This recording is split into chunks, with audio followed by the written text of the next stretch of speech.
नमस्कार मित्रों, आज हम सुनेंगे कर्मभूमि उपन्यास के दूसरे खंड का भाग 1। उत्तर की पर्वत श्रेणियों के बीच एक छोटा सा रमणीक पहाड़ी गांव है। सामने गंगा किसी बालिका की भांति हंसती, उछलती, नाचती, गाती, दौड़ती चली जाती है। पीछे ऊंचा पहाड़ किसी वृद्ध योगी की भांति झटा बढ़ाए शांत, गंभीर, विचार मग्न खड़ा है। यह गांव मानो उसकी बाल स्मृति है, आमोद विनोद से रंजित, या कोई युवावस्था का सुनहरा मधुर स्वप्न। अब भी उन स्मृतियों को हृदय में सुलाए हुए, उस स्वप्न को छाती से चिपकाए हुए है। इस गांव में मुश्किल से 20-25 झोपड़े होंगे। पत्थर के रोड़ों को तले ऊपर रखकर दीवारें बना ली गई हैं। उन पर छप्पर डाल दिया गया है। द्वारों पर बनकट की टट्टियां हैं। इन्हीं काबुकों में इस गांव की जनता अपने गाय, बैलों, भेड़ बकरियों को लिए अनंत काल से विश्राम करती चली आती है। एक दिन संध्या समय एक सांवला सा दुबला युवक, मोटा कुर्ता, ऊंची धोती और चमरौदे जूते पहने, कंधे पर लुटिया डोर रखे, बगल में एक पोटली दबाए इस गांव में आया और एक बुढ़िया से पूछा, क्यों माता, यहाँ परदेसी को रात भर रहने का ठिकाना मिल जाएगा? बुढ़िया सिर पर लकड़ी का गट्ठा रखे एक बूढ़ी गाय को हार की ओर से हाँकती चली आती थी। युवक को सिर से पांव तक देखा, पसीने में तर, सिर और मुंह पर गर्द जमी हुई, आंखें भूखी, मानो जीवन में कोई आश्रय ढूंढता फिरता हो। दयाद्र होकर बोली, यहाँ तो सब रैदास रहते हैं भैया। अमरकांत इसी भांति महीनों से देहातों का चक्कर लगाता चला आ रहा था। लगभग 50 छोटे बड़े गांवों को वह देख चुका था। कितने ही आदमियों से उसकी जान पहचान हो गई है, कितने ही उसके सहायक हो गए हैं, कितने ही भक्त बन गए। नगर का वह सुकुमार युवक दुबला तो हो गया है, पर धूप और लू, आंधी और वर्षा, भूख और प्यास सहने की शक्ति उसमें प्रखर हो गई है। भावी जीवन की यही उसकी तैयारी है, यही तपस्या है। वह ग्रामवासियों की सरलता और सहृदयता, प्रेम और संतोष से मुग्ध हो गया है। ऐसे सीधे साधे निष्कपट मनुष्यों पर आए दिन जो अत्याचार होते रहते हैं, उन्हें देखकर उसका खून खौल उठता है। जिस शांति की आशा उसे देहाती जीवन की ओर खींच लाई थी, उसका यहाँ नाम भी न था। घोर अन्याय का राज था और अमर की आत्मा इस राज्य के विरुद्ध झंडा उठाए फिरा करती थी। अमर ने नम्रता से कहा, मैं जात पात नहीं मानता माता जी। जो सच्चा है वह चमार भी हो तो आदर की जोग है, जो दगाबाज, झूठा, लंपट हो वह ब्राह्मण भी हो तो आदर के जोग नहीं। लाओ लकड़ियों का गट्ठा, मैं लेता चलूं। उसने बुढ़िया के सिर से गट्ठा उतार कर अपने सिर पर रख लिया। बुढ़िया ने आशीर्वाद देकर पूछा, कहाँ जाना है बेटा? यूं ही मांगता खाता हूँ माता, आना जाना कहीं नहीं। रात को सोने की जगह तो मिल जाएगी। जगह की कौन कमी है भैया, मंदिर के चौतरे पर सो रहना। किसी साधु संत के तो फेरे में नहीं पड़ गए हो? मेरा भी एक लड़का उनके जाल में फंस गया, फिर कुछ पता न चला। अब तक कई लड़कों का बाप होता। दोनों गांव में पहुंच गए। बुढ़िया ने अपनी झोपड़ी की टट्टी खोलते हुए कहा, लाओ लकड़ी यहाँ रख दो। थक गए हो? थोड़ा सा दूध रखा है, पी लो। और सब गोरू तो मर गए बेटा, यही गाय रह गई है, एक पाव भर दूध दे देती है। खाने को तो कुछ नहीं पाती, दूध कहाँ से दे? अमर ऐसे सरल स्नेह के प्रसाद को अस्वीकार न कर सका। झोपड़ी में गया तो उसका हृदय कांप उठा, मानो दरिद्रता छाती पीट पीट कर रो रही है और हमारा उन्नत समाज विलास में मग्न है। उसे रहने को बंगला चाहिए, सवारी को मोटर। इस संसार का विध्वंस क्यों नहीं हो जाता? बुढ़िया ने दूध एक पीतल के कटोरे में उड़ेल दिया और आप घड़ा उठाकर पानी लाने चल दी। अमर ने कहा, मैं खींचे लाता हूँ माता, रस्सी तो कुएं पर होगी। नहीं बेटा, तुम कहाँ जाओगे पानी भरने? एक रात के लिए आए हो तो मैं तुमसे पानी भरवाऊं? बुढ़िया हाँ हाँ करती रह गई। अमरकांत घड़ा लिए कुएं पर पहुंच गया। बुढ़िया से रहा न गया, वह भी उसके पीछे पीछे गई। कुएं पर कई औरतें पानी खींच रही थीं। अमरकांत को देखते ही एक युवती ने पूछा, कोई पाहुने हो क्या सलोनी काकी? कुएं पर कई औरतें पानी खींच रही थीं। अमरकांत को देखकर एक युवती ने पूछा, कोई पाहुने हैं क्या सलोनी काकी? बुढ़िया हंसकर बोली, पाहुने होते तो क्या पानी भरने आते? तेरे घर भी पाहुने ऐसे आते हैं? बुढ़िया ने तिरछी आंखों से अमर को देखकर कहा, हमारे पाहुने तो अपने हाथ से पानी भी नहीं पीते काकी। ऐसे भोले भाले पाहुने को मैं अपने घर ले जाऊंगी। अमरकांत का कलेजा धक से हो गया। वह युवती वही मुन्नी थी जो खून के मुकदमे से बरी हो गई थी। अब वह उतनी दुर्बल, उतनी चिंतित नहीं। रूप में माधुर्य है, अंगों में विकास, मुख पर हास्य की मधुर छवि, आनंद जीवन का तत्व। वह अतीत की परवाह नहीं करता। पर शायद मुन्नी ने अमरकांत को नहीं पहचाना। उसकी सूरत इतनी बदल गई है, शहर का सुकुमार युवक देहात का मजूर हो गया है। अमर ने झेपते हुए कहा, मैं पाहुना नहीं हूँ देवी, परदेसी हूँ। आज इस गांव में आ निकला, इस नाते सारे गांव का अतिथि हूँ। युवती ने मुस्कुराकर कहा, तब एक दो घड़ों से पिंड न छूटेगा, 200 घड़े भरने पड़ेंगे। नहीं तो घड़ा इधर बढ़ा दो। झूठ तो नहीं कहती काकी। उसने अमरकांत के हाथ से घड़ा ले लिया और चट फंदा लगा कुएं में डाल बात की बात में घड़ा खींच लिया। अमरकांत घड़ा लेकर चला गया तो मुन्नी ने सलोनी से कहा, किसी भले घर का आदमी है काकी, देखा कितना शर्माता था। मेरे यहाँ से अचार मंगवा लीजिएगा, आटा वाटा तो है। सलोनी ने कहा, बाजरे का है, गेहूं का कहाँ से लाती। तो मैं आटा लिए आती हूँ, नहीं चलो दे दूँ। वहाँ काम धंधे में लग जाऊंगी तो सुरती न रहेगी। मुन्नी को 3 साल हुए मुखिया का लड़का हरिद्वार से लाया था। एक सप्ताह में एक धर्मशाले के द्वार पर जीर्ण दशा में पड़ी थी। बड़े बड़े आदमी धर्मशाले में आते थे, सैकड़ों हजारों दान करते थे, पर इस दुखिया पर किसी को दया न आती थी। वह चमार युवक जूते बेचने आया था। इस पर दया उसे आ गई। गाड़ी पर लाद कर घर लाया, दवा दारू होने लगी। चौधरी बिगड़े, यह मुर्दा क्यों लाया। पर युवक बार बार दौड़ धूप करता रहा। वहां डॉक्टर वैद्य कहाँ थे। भभूत और आशीर्वाद का भरोसा था। एक ओझे की तारीफ सुनी, मुर्दों को जिला देता है। रात को उसे बुलाने चला। चौधरी ने कहा, दिन होने दो तब जाना। युवक न माना, रात को ही चल दिया।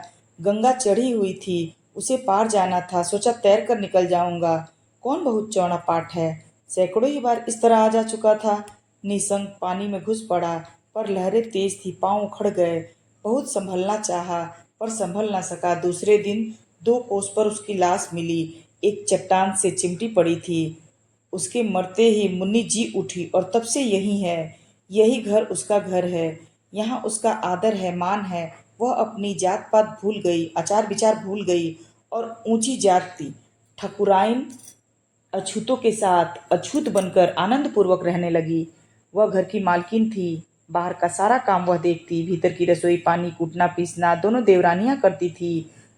वह बाहरी न थी, चौधरी की बड़ी बहू हो गई थी। सलोनी को ले जाकर मुन्नी ने थाल में आटा, अचार और दही रख दिया, पर सलोनी को यह थाल लेकर घर जाते ला जाती थी। पाहुना द्वार पर बैठा हुआ है, सोचेगा इसके घर में आटा भी नहीं है, जरा और अंधेरा हो जाए तो जाऊं। मुन्नी ने पूछा, क्या सोचती हो काकी। सोचती हूँ जरा और अंधेरा हो जाए तो जाऊं। अपने मन में क्या कहेगा। चलो मैं पहुंचा देती हूँ। कहेगा क्या क्या समझता है, यहाँ धन्ना सेठ बसते हैं। मैं तो कहती हूँ देख लेना, वह बाजरे की ही रोटियां खाएगा, गेहूं की छुएगा भी नहीं। दोनों पहुंची तो देखा अमरकांत द्वार पर झाड़ू लगा रहा है। महीनों से झाड़ू न लगी थी, मालूम होता है उलझे बिखरे बालों पर कंघी कर दी गई थी। सलोनी थाली लेकर जल्दी से भीतर चली गई। मुन्नी ने कहा, अगर ऐसी मेहमानी करोगे तो यहाँ से कभी न जा पाओगे। उसने अमर के पास जाकर उसके हाथ से झाड़ू छीन ली। अमर ने कूड़े को पैरों से एक जगह बटोर कर कहा, सफाई हो गई तो द्वार कैसा अच्छा लगने लगा। कल चले जाओगे तो यह बातें याद आएंगी। परदेसियों का क्या विश्वास, फिर इधर क्यों आओगे। मुन्नी के मुंह पर उदासी छा गई। जब कभी इधर आना होगा तो तुम्हारे दर्शन करने अवश्य आऊंगा। ऐसा सुंदर गांव मैंने नहीं देखा। नदी, पहाड़, जंगल, इसकी भी छटा निराली है। जी चाहता है यहीं रह जाऊं और कहीं जाने का नाम न लूं। मुन्नी ने उत्सुकता से कहा, तो यहीं रह क्यों नहीं जाते। मगर कुछ सोच कर बोली, तुम्हारे घर में और लोग भी तो होंगे, वह तुम्हें क्या यहाँ रहने देंगे। मेरे घर में कोई ऐसा नहीं है जिसे मेरे मरने जीने की चिंता हो। मैं संसार में अकेला हूँ। मुन्नी आग्रह करके बोली, तो यहीं रह जाओ। कौन भाई हो तुम। यह तो मैं बिल्कुल भूल गया भाभी। जो बुलाकर प्रेम से एक रोटी खिला दे वही मेरा भाई है। तो कल मुझे आ लेने देना, ऐसा न हो चुपके से भाग जाओ। अमरकांत ने झोपड़ी में आकर देखा तो बुढ़िया चूल्हा जला रही थी। गीली लकड़ी आग न जलाती थी, पोपले मुंह से फूक भी न थी। अमर को देखकर बोली, तुम यहाँ धुएं में क्या आ गए बेटा, जाकर बाहर बैठो, यह चटाई उठा ले जाओ। अमर ने चूल्हे के पास जाकर कहा, तू हट जा, मैं आग जलाए देता हूँ। सलोनी ने स्नेहमय कठोरता से कहा। तू बाहर क्यों नहीं जाता? मर्दों का इस तरह रसोई में घुसना अच्छा नहीं लगता। बुढ़िया डर रही थी कि कहीं अमरकांत दो प्रकार के आटे न देख ले। शायद वह उसे दिखाना चाहती थी कि मैं अब भी गेहूं का आटा खाती हूँ। अमर यह रहस्य क्या जाने, बोला, अच्छा तो आटा निकाल दे, मैं गूंथ दूं। सलोनी ने हैरान होकर कहा, तू कैसा लड़का है भाई, बाहर जाकर क्यों नहीं बैठता? उसे वह दिन आए जब उसके अपने बच्चे उसे अम्मा कह कह कर घेर लेते थे और वह उन्हें डांटती थी। वह उजड़े हुए घर में आज एक दिया जल रहा था, पर कल फिर वही अंधेरा हो जाएगा, वही सन्नाटा। इस युवक की ओर क्या उसकी इतनी ममता हो रही थी? कौन जाने कहाँ से आया है, कहाँ जाएगा?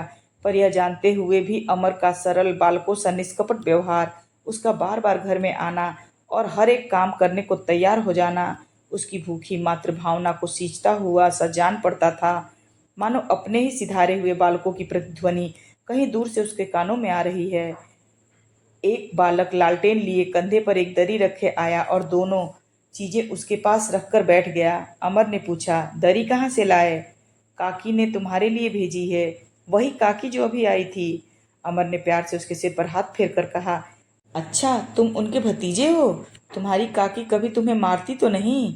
बालक सिर हिलाकर बोला, कभी नहीं, वह तो हमें खिलाती हैं, दुर्जन को नहीं खिलाती, वह बड़ा बदमाश है। अमर ने मुस्कुरा कर पूछा, कहाँ पढ़ने जाते हो? बालक ने नीचे के होठ सिकोड़कर कहा, कहाँ जाएं, हमें कौन पढ़ाए, मदरसे में कोई हमें जाने नहीं देता। एक दिन दादा हम दोनों को लेकर गए थे, पंडित जी ने नाम लिख लिया, पर हमें सबसे अलग बैठाते हैं। सब लड़के हमें चमार चमार कहकर चिढ़ाते हैं। दादा ने नाम कटा लिया। अमर की इच्छा हुई चौधरी से जाकर मिले। कोई स्वाभिमानी आदमी मालूम होता है। पूछा, तुम्हारे दादा क्या करते रहे हैं? बालक ने लालटेन से खेलते हुए कहा, बोतल लिए बैठे हैं, भुने चने धरे हैं, बस अभी बक बक करेंगे, खूब चिल्लाएंगे, कभी किसी को मारेंगे, किसी को गालियां देंगे, दिन भर कुछ नहीं बोलते, जहां बोतल चढ़ाई कि बक बक चले। अमर ने इस वक्त उनसे मिलना उचित न समझा। सलोनी ने पुकारा, भैया रोटी तैयार है, आओ गरम गरम खा लो। अमरकांत ने हाथ मुंह धोया और अंदर पहुंचा। पीतल की थाली में रोटियां थीं, पथरी में दही, पत्ते का अचार, लोटे में पानी रखा हुआ था। थाली पर बैठकर बोला, तुम भी क्यों नहीं खाती? तुम खा लो बेटा, मैं फिर खा लूंगी। नहीं, मैं यह ना मानूंगा, मेरे साथ खाओ। रसोई जूठी हो जाएगी कि नहीं? हो जाने दो, मैं ही तो हूँ खाने वाला। रसोई में भगवान रहते हैं, उसे जूठी नहीं करनी चाहिए। तो मैं भी तो बैठा रहूंगा। भाई तू बड़ा खराब लड़का है। रसोई में दूसरी थाली कहाँ थी? सलोनी ने हथेली पर बाजरे की रोटियां ली और रसोई के बाहर निकल गई। अमर ने बाजरे की रोटियां देख ली, बोला, यह न होगा काकी, मुझे तो यह फुलके दे दी, आप मजेदार रोटियां उड़ा रही हैं। तू क्या खाएगा बाजरे की रोटियां बेटा? एक दिन के लिए आ पड़ा है तो बाजरे की रोटियां खिलाऊं? मैं तो मेहमान नहीं हूँ, यही समझ लो कि तुम्हारा खोया हुआ बालक आ गया है। पहले दिन उस लड़के की भी मेहमानी की जाती है, मैं तुम्हारी क्या मेहमानी करूंगी बेटा? रूखी रोटियां भी कोई मेहमानी है? न दारू न शिकार। मैं तो दारू शिकार छूता भी नहीं काकी। अमरकांत ने बाजरे की रोटियों के लिए ज्यादा आग्रह न किया। बुढ़िया को और दुख होता। दोनों खाने लगे। बुढ़िया यह बात सुनकर बोली, इस उम्र में तो भगतई नहीं अच्छी लगती बेटा, यही तो खाने पीने के दिन है, भगतई के लिए तो बुढ़ापा ही है। भगत नहीं हूँ काकी, मेरा मन नहीं चाहता। माँ बाप भगत हो रहे होंगे। हाँ, वह दोनों जने भगत थे, अभी दोनों हैं ना। अम्मा तो मर गई, दादा हैं, उनसे मेरी नहीं पटती। तो घर से रूठ कर आए हो? एक बात पर दादा से कहा सुनी हो गई, मैं चला आया। घर वाली तो है ना? हाँ, वह भी है, बेचारी रो रो कर मरी जाती होगी। कभी चिट्ठी पत्र लिखते हो? उसे भी मेरी परवाह नहीं काकी, बड़े घर की लड़की है, अपने भोग विलास में मगन रहती है। मैं कहता हूँ चल किसी गांव में खेती बाड़ी करें, उसे शहर अच्छा लगता है। अमरकांत भोजन कर चुका तो अपनी थाली उठा ली और बाहर आकर मांजने लगा। सलोनी भी पीछे पीछे आकर बोली, तुम्हारी थाली मैं मांज देती तो छोटी हो जाती। अमर ने हंसकर कहा, तो क्या मैं अपनी थाली मांजकर छोटा हो जाऊंगा? यह तो अच्छा नहीं लगता कि एक दिन के लिए कोई आए और थाली मांजने लगे। अपने मन में सोचते होंगे, कहाँ इस भिखारिन के यहाँ ठहरा। अमरकांत के दिल पर चोट न लगे इसलिए वह मुस्कुराई। अमर ने मुग्ध होकर कहा, भिखारिन के सरल पवित्र स्नेह में जो सुख मिला वह माता की गोद के सिवा और कहीं न मिल सका था काकी। उसने थाली धो धा कर रख दी और दरी बिछाकर जमीन पर लेटने ही जा रहा था कि 15-20 लड़कों का एक दल आकर खड़ा हो गया। 2-3 लड़कों के सिवा और किसी के देह पर साबुत कपड़े न थे। अमरकांत कुतूहल से उठा, मानो कोई तमाशा होने वाला है। जो बालक अभी दरी लेकर आया था आगे बढ़कर बोला, इतने लड़के हैं हमारे गांव में, 2-3 लड़के नहीं आए कहते थे वह कान काट लेंगे। अमरकांत ने उठकर उन सभी को कतार में खड़ा किया और एक एक का नाम पूछा। फिर बोले, तुम में से जो रोज हाथ मुंह धोता है वह हाथ उठाए। किसी लड़के ने हाथ न उठाया। यह प्रश्न किसी की समझ में न आया। अमर ने आश्चर्य से कहा, तुम में से कोई रोज हाथ मुंह धोता नहीं है? सबों ने एक दूसरे की ओर देखा। दरी वाले लड़के ने हाथ उठा दिया। उसे देखते ही दूसरे ने भी हाथ उठा दिए। अमर ने फिर पूछा, तुम में से कौन कौन लड़के रोज नहाते हैं? हाथ उठाएं। पहले किसी ने ना उठाया, फिर एक एक करके सबने उठा दिया। इसलिए नहीं कि सभी रोज नहाते हैं, बल्कि इसलिए कि वह दूसरों से पीछे न रहें। सलोनी खड़ी थी, बोली, तू तो महीने भर से नहीं नहाया रे जंगलिया, तू क्यों हाथ उठाए हुए है? जंगलिया ने अपमानित होकर कहा, तो गूदड़ ही कौन रोज नहाता है? भुलई, पुन्नू, घसीटे कोई भी तो नहीं नहाता। सभी एक दूसरे की कलई खोलने लगे। अमर ने डांटा, अच्छा आपस में लड़ो मत, मैं एक बात पूछूंगा, उसका जवाब दो। रोज मुंह हाथ धोना अच्छी बात है या नहीं? सभी ने कहा अच्छी बात है। और नहाना? सभी ने कहा अच्छी बात है। मुंह से कहते हो, दिल से नहीं? दिल से।